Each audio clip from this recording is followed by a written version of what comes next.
நெறியுடன் தொழுகக்கூடியவர்களாக, இஹ்லாசுடன் தொழுபவர்களாக, தக்வாவுடன் தொழுபவர்களாக, உள் அச்சத்துடன் தொழுபவர்களாக, உன்னை காண்பது போல் தொழுபவர்களாக, உன்னிடம் பேசுவது போல் தொழுபவர்களாக நாங்கள் தொழுவதற்கு அருள் புரிந்து விடியா அல்லாஹ். ஒரு தொழுகையை கூட கலா செய்யாமல் பாதுகாத்து விடியா அல்லாஹ். எங்கள் கலா தொழுகையிலே எல்லாம் நீ மன்னித்து விடியா அல்லாஹ். நாங்கள் தவறுதலாக தொழுதிருப்போம் யா அல்லாஹ், தொழுது இருக்கிறோம் யா அல்லாஹ், மன்னித்து விடியா அல்லாஹ்.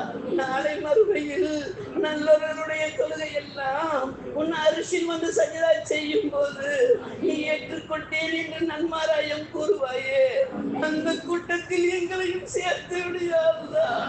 கிருபையுள்ள ரஹ்மானே, இரக்கமுள்ளவனே யா அல்லாஹ், அந்த துணியை போல் கசக்கி எறிவாயாமே, அந்த கூட்டத்தில் சேர்த்து விடாதே யா அல்லாஹ்.